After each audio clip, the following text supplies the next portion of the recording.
India's alcohol beverage market is likely to grow 7 to 8% this year based on the festive demand. Vinod Giri of Confederation of Indian Alcoholic Beverages says the industry was expecting a bit of a slowdown this year on the back of high growth recorded the previous year.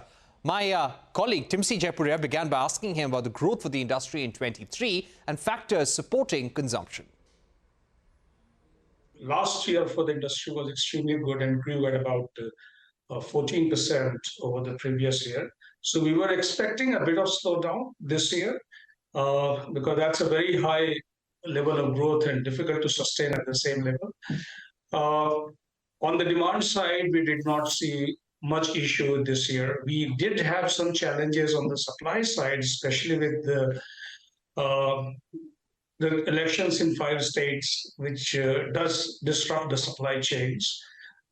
We had some issue in Karnataka because of very steep price increase after the new government came to power. Otherwise, the growth remained fairly consistent across markets. I think our estimate is about 7 to 8%. The growth a bit depends on, of course, how this festive season, which we are currently, which is midway, how it goes.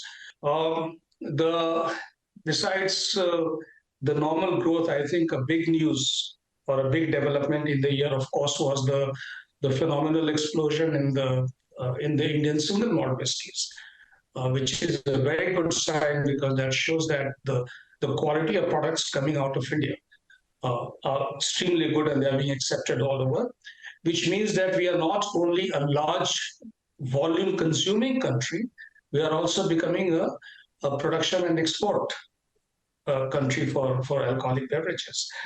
On cost side, there were few pressures which comes out of largely because of the ethanol blending program. And as we know, a lot of these costs are related with each other. And so that did have a cost pressure. And we hope the things calm down a bit on that front. There's a lot of buzz around the good growth of premium Indian brands, particularly in single malts.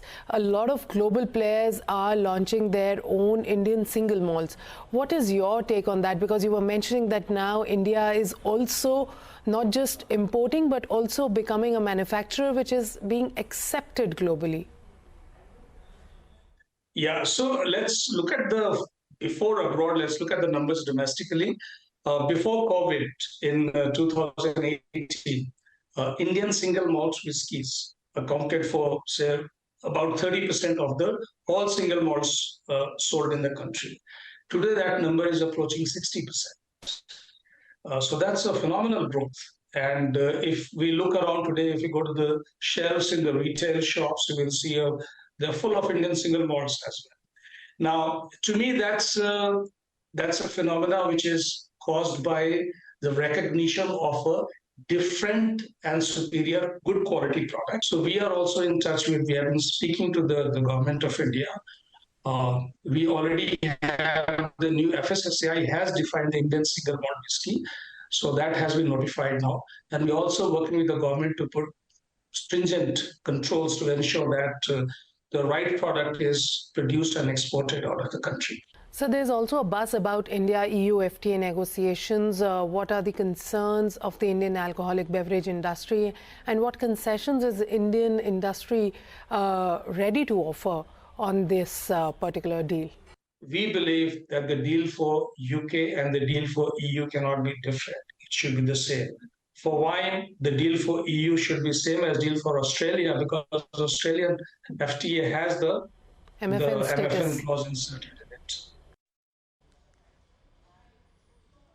With that, it's a wrap on this edition of Newscentre. Thank you for watching. Goodbye.